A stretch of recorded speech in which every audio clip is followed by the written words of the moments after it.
Hi, everyone. I'm Julie Schaefer, host of the Finding Love Summit, and I am very pleased to welcome Abby Kelly to the summit this year. In our conversation, Abby and I talked about self-love. She covered her journey to self-love after a particularly difficult time in her life. She described her realization how she wasn't loving herself, even though she thought she was. And in that moment, she experienced both relief and empowerment. Then she talked about how she developed the confidence to enjoy herself by herself and rediscover who she is.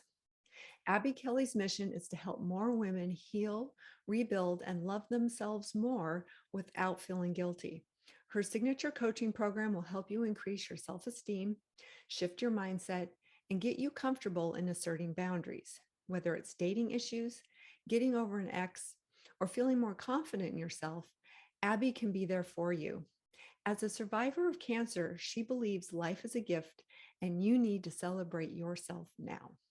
Please enjoy my conversation with Abby Kelly. Hi, Hi. everybody. I'm here with Abby Kelly. She's a love and relationship coach. And I have just been so taken by her story and her journey towards self-love. And so I wanted to have her on here today to share with you guys something really valuable. And what I've learned about you, Abby, is you've got a pretty dramatic story. Like you got a cancer diagnosis, and Yes. it really changed your life. Can you tell us about what happened there? Yes. So back in 2017, I was working at a job. It was my dream job, but unfortunately, it became my worst nightmare. I had a toxic manager, and there was just so much stress every day. I was just so unhappy. And amongst all of that, my dating life was a disaster. Meeting different guys. I kept on getting ghosted, breadcrumbed, and during chemotherapy, a guy I really liked had ghosted me, and that just mortified me. I was just Oh, like, wow. yeah. And from that moment, I knew I had to get it together. And I remember writing down a list of all my complaints, all the things that I was sick and tired of. And this little voice inside of me asked me, Abby, do you love yourself? And on surface level, I'm thinking, yeah, like, of course I love myself. But then when I reread the paper, I was in shock because all of the things I was tolerating and allowing, like literally allowing people to walk all over me, Mm, I couldn't believe that. And I realized I had this weak connection with myself. I didn't realize that I lacked self love. And in feeling that, I did feel guilty. I felt like I let myself down. I felt right. like I should have stood up for myself. And so I said, okay, you've got two choices, Abby. You can either play a victim or you do something about it. So I decided to repair that relationship with myself. And I went on my self love journey, and it was the best journey that I've been on. That's nice. That's really good.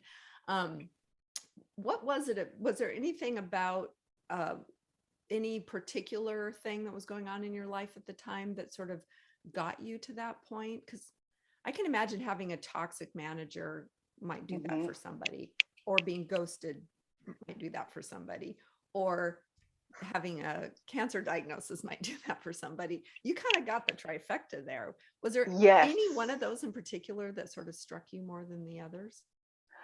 I think all three, like the cancer diagnosis, was a sign for me that basically I need to be more authoritative within myself and have the ability to stand up for myself and not allow people to walk all over me, because I was very much a people pleaser. And I think Oh, that was one of my problems. I didn't have the confidence to express myself when I was dating guys. And when my manager was rude to me, I just didn't have the confidence to speak up for myself.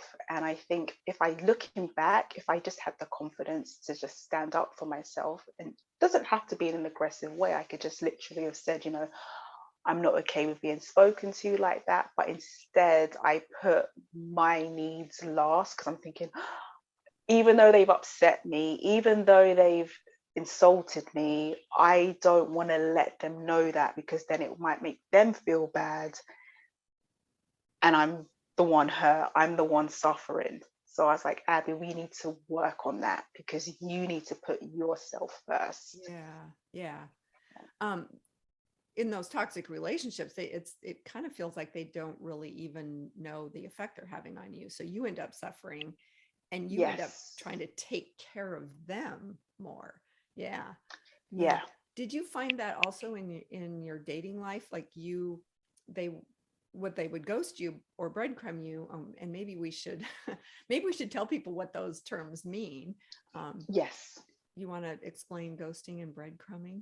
Yeah, sure. So breadcrumbing is where they give you like little crumbs, a little, a text message here, a phone call there, but it's spaced out over time. And they might say, let's meet up, and then you're waiting, and then they cancel on you, or you just don't hear back from them.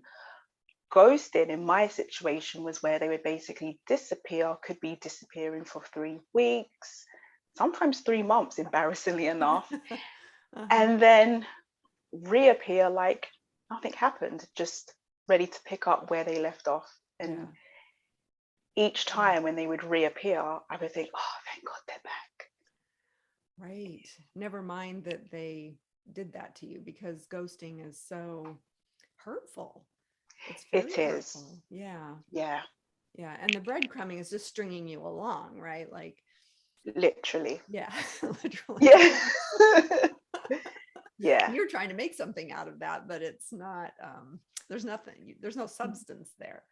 No. And Yeah. that's the thing about it. It's like, okay, they've arranged to meet up with me. And then I'm waiting. Any feedback? No feedback. Okay. No, no, let's meet at this time. Let's meet on this day.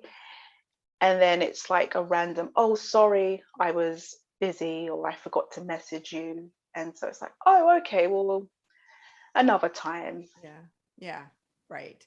And they can give an excuse that sounds plausible and not Yeah, offensive. And so you're thinking, well, it's not me. They were busy. So they like me. exactly. They got back to me. So let's keep going with this. Yes. I can Yeah. actually imagine that can happen in a lot of different relationships, not just dating relationships, but it could be friendships too, Oh, where yeah. yeah, they're not really participating in the relationship in a good, honest way. Yeah, Yeah. yeah. Um, so let's see. I kind of interrupted myself with the ghosting and breadcrumbing. That's, We were talking about toxic relationships and being ghosted.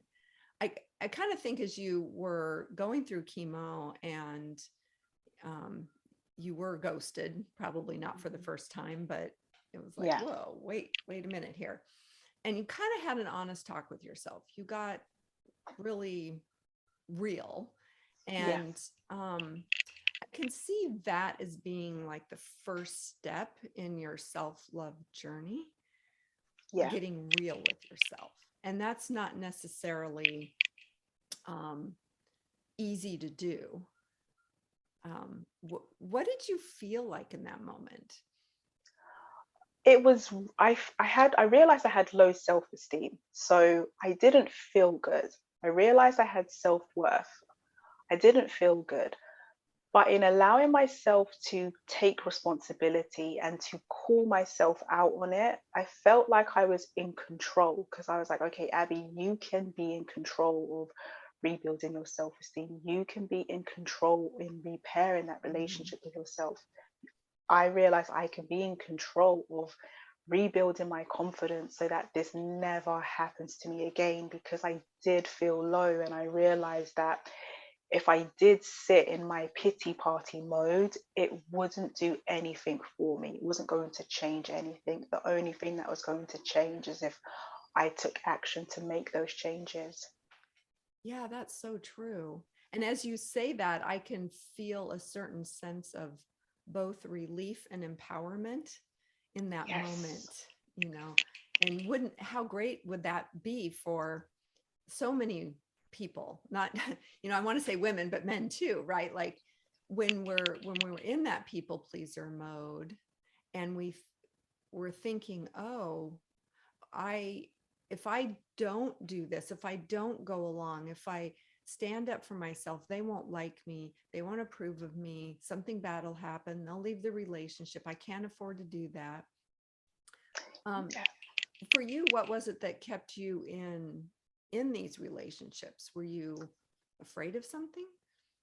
I think I was afraid, as silly as it sounds, of not being liked. I wanted to be liked back because I felt like if they liked me, there was nothing wrong with me.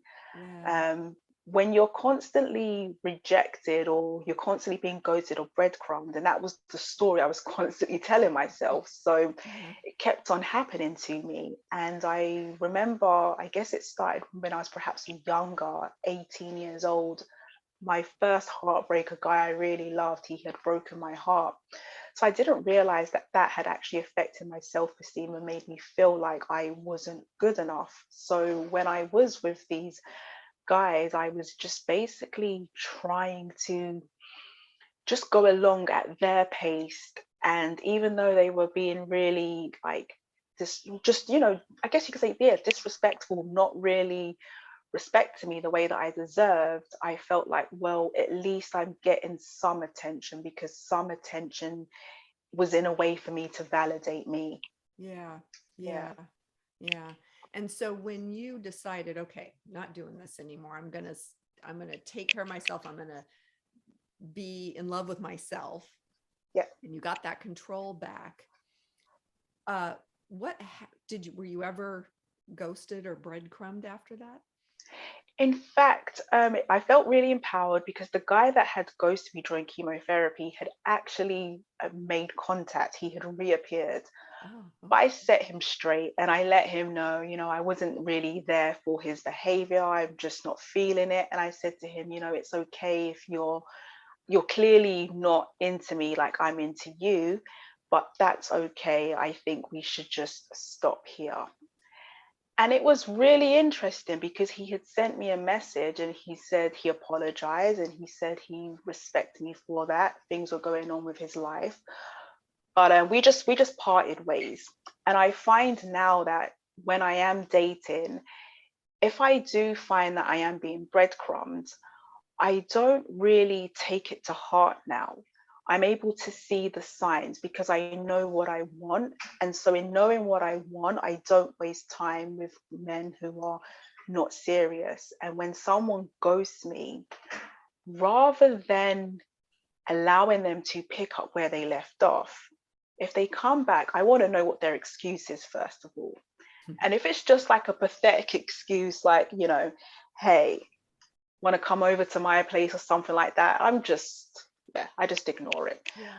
But if it's something genuine, like, hi, Abby, sorry, something came up, I haven't forgotten about you, then I will allow them to kind of start again rather than allow them to pick up where they left off, like put in the work. And from there, I'm able to see, okay, are they serious? Are they not? But I don't now focus my time and attention on just one person. Yeah. Okay. Okay. Yeah. Yeah.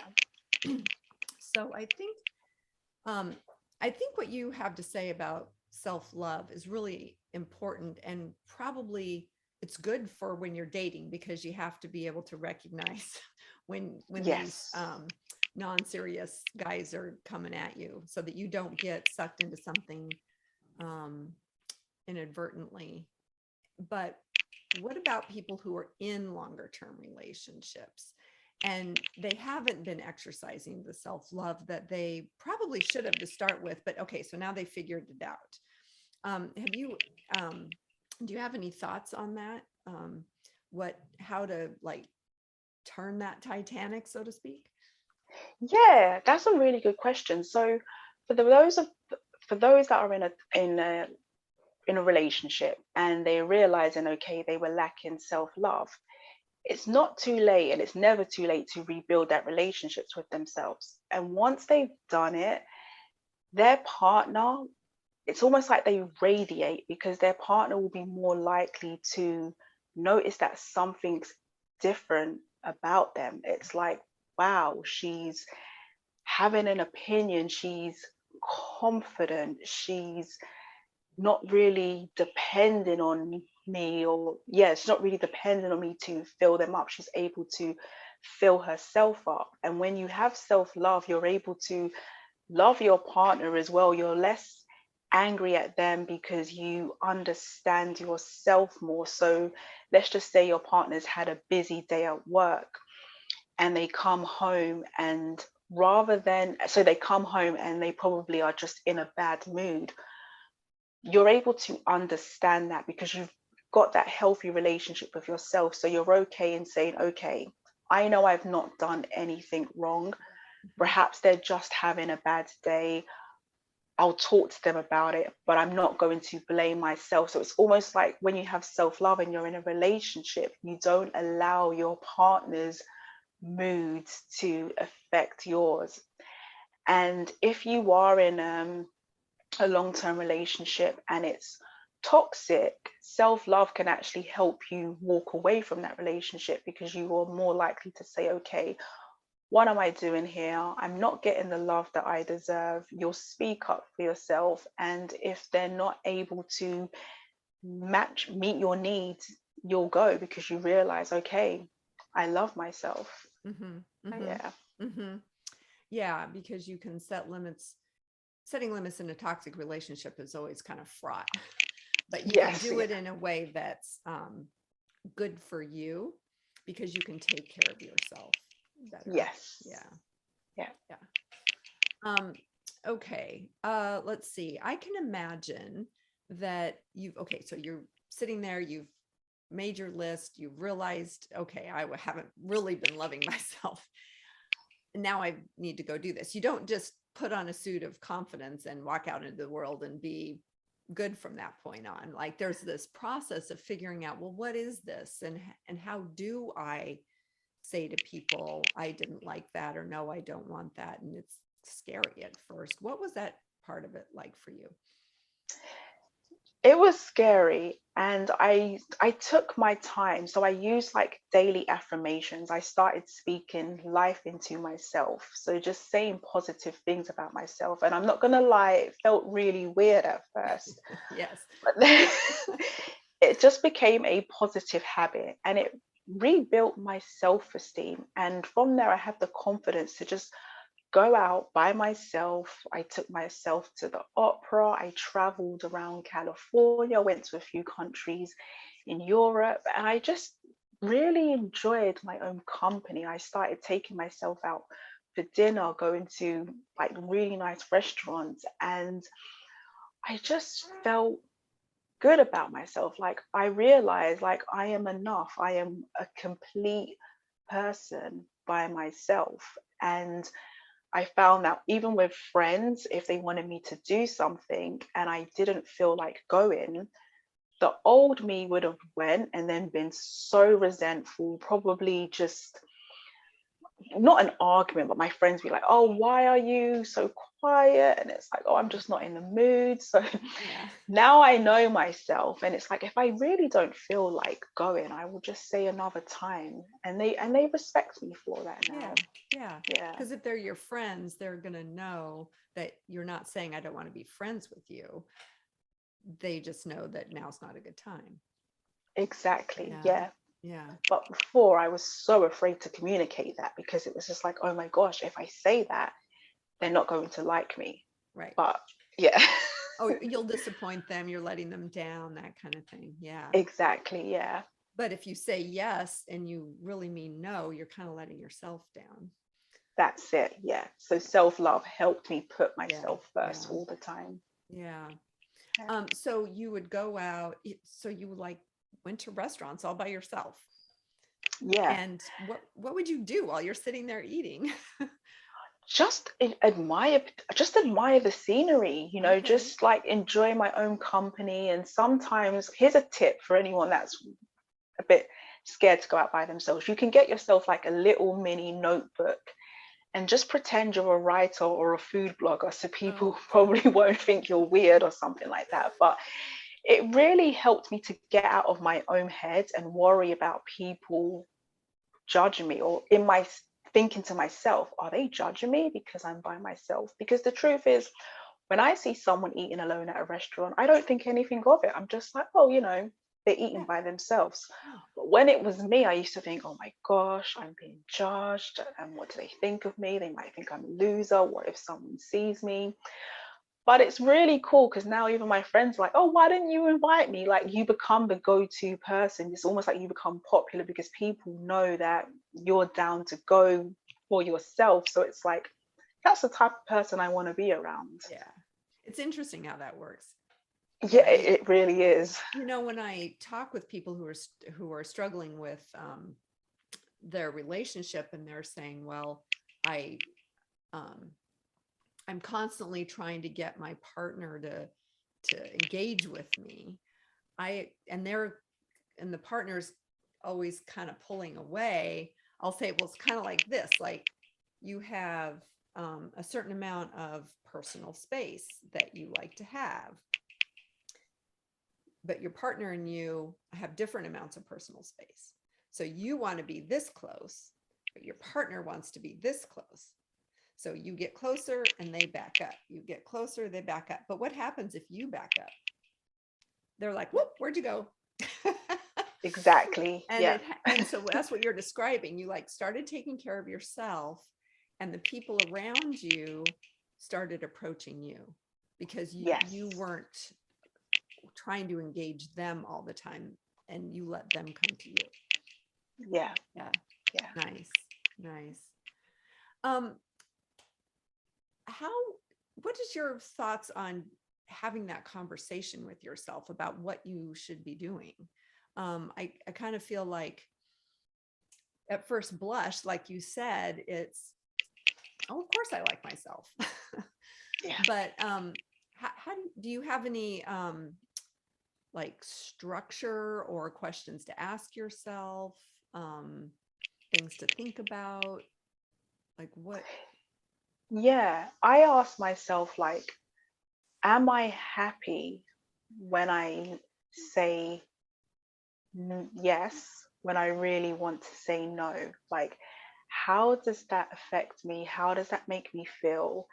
And where is it coming from? And that's when I realized it was like my people pleasing tendencies, wanting to be liked, not wanting to let anybody down or disappoint anybody. And so when I was asking myself those questions, I think it's really important that we are honest, but we don't punish ourselves, because that's a really bad road to go down. When we're already down, the last thing you want to do is like beat yourself down and be like, oh my gosh, you're so silly. How can you speak negatively to yourself? You should uplift yourself. So that's what I did. But yeah, I was asking myself, am I happy in doing, am I happy just to continue with how I was living my life? Because I realized, like, when I looked at the evidence, and it's really important that I realized, okay, I'm getting the same results with the same men in my dating life. What does this say? It's different men, but I'm the common person. Right. So I had to realize and take responsibility and say, okay, I can't control what's outside of me. I can't control other people, but I can control myself, and I can control how I respond to myself, how I respond to them, and basically just rebuilding my self-respect, because I realized that I did have a low level of self-respect. That's why I was allowing men to just basically use me and walk all over me. Yeah. So the people pleasing was kind of a key component for you. Yes. How Yeah. did you give that up? But I mean, I think Well, that's kind of ingrained in us, or at least in some of us, it gets pretty ingrained. And because I can imagine there were times you were doing it, not even really fully aware that's what you were doing. What was yeah. that process for you? It was weird because it's like, as you said, it's something that we're used to doing. But then it's like, okay, Abby, you are a nice person. and that is okay. But at the same time, it's okay to draw boundaries, especially with anybody who's not really respecting you the way that you should be respected. You don't need to please those people. In fact, I realized in stepping back, that's when I got their respect. I realized when I spoke up for myself and said, I'm not okay with that, that's when I got their respect. Because one thing I did realize as well is that people aren't mind readers. So sometimes people don't really know or understand what your limits or capacity is. So if you don't say anything, they're unaware. They don't know that these men didn't know sometimes that's how I felt because I wasn't speaking up. So if I didn't communicate, I'm not okay with you just disappearing and then coming back, they might assume, she's cool, like she's not serious, I don't know what she wants, she keeps accepting me. But the moment you draw that line, when I drew that line, I had to be prepared, like, okay, I've set my boundary. I could either push them away or they will respect me and come towards me. And I was okay with the fact that, okay, if they walk away, that's fine. It's not the person for me. Yeah. That's great. People can read a little bit more about you and your story in a book. It's Manifesting Love. Isn't that the name of the book? Yes. Yes, it is. Yeah. Yeah. And can you tell us a little bit about that book? Yes, it's a book of different co-authors, and we're all explaining how we took our journey to manifest in love. And in that book, I'm explaining how I went on my self-love journey and how I was able to manifest love into my life. Unfortunately, we're not together anymore, but that's okay. And that's one of the things that I do like about my self-love journey was the fact that before, if I had a bad breakup, oh my gosh, like, don't get me wrong, it hurts regardless. Yeah. But this time around, I was like, okay, it didn't work out. And I'm okay with that. Like, we wanted different things, and that's okay. I didn't personalize it. I didn't beat myself down. And because I had did self-love, I was able to hold myself together. And yeah, I'm still doing the self-love journey and manifesting love into my life. I just, knowing what I want and being courageous to write it down and call it forward to me. Yeah. And in the process, you're just happier. Like, That's the main thing. yeah. That is it. Yeah. And that's one of the things I love, because it's just like, once you have self-love, you just, regardless of who's there, who's not, as long as you're good for yourself and you're enough for yourself, that's fine. And it definitely helped me to stop placing validation outside of myself, because I just used to outsource my self-esteem. I used to think, give it to me, give it to me. Yeah, that's such a good way to look at it. Like, we're constantly going out there looking to other people for approval and reassurance that we're okay. Yeah. Yeah, and that's outsourcing our self-esteem. I like how you put that. Yeah. Thanks. How can people find you? Yeah, they can find me on coachabby.com. So that's www.coachabby.com, and it's Abbey. Nice. Okay. And you, as part of being a speaker here in the summit, you had a gift for the audience. You want to explain what that is? Yes, it's a guide on how to enjoy life as a single woman, and it comes with a 2-day video challenge, and it's basically designed to help you get out just like me and start dating yourself, and how you can actually put that into practice, and also how you can speak life into yourself on a daily basis through affirmations. That's really nice. I actually think that that might be good for some married women too, just because sometimes married women raise the kids, they've done all the family stuff, and forgot about themselves somewhere along the lines. It does happen, yeah. Yeah. Do you think that would be appropriate also? I mean, do you think women who are married might get something out of that gift? Oh, absolutely. Because Yeah. some married women, they get so wrapped up in their partners, they forget to explore themselves and discover what they like. And it's nice for her to just go out by herself and take herself on a date and treat Mhm. herself. Yeah. Or take a dance class or a painting class or That's it. go for a walk in the woods if that's your thing, right? Yeah. Yeah. Um, I also think it sort of occurred to me this can be a little scary. Like if you're in a relationship and you start down this self-love journey, it you could get a little scared that maybe you won't want the relationship anymore or the relationship won't want you. Um, because that's if you're in a relationship that's not helpful to you and is dysfunctional in some way, you might have been allowing that dysfunction, and if you stop allowing it, what happens to the relationship? So but the thing that I was so struck by your story is it at the end, yeah, sure, if that's ultimately what happens, that's what happens, but you end up in a really happy place, and Yes. it's probably worth the potential of that, because either way, you either make the relationship more functional or you end up leaving the relationship and finding yourself in the process. Yeah. Yeah, Yeah. nice. Yeah. Yeah, no, definitely. And it's one of those ones where she has to be okay with it, like regardless of what's going to happen. Once she's got that relationship with herself, she will be fine regardless. Yeah, nice, Yeah. nice. Okay, well, on that note, I think we are going to say goodbye. Bye, everyone. Thanks, Julie.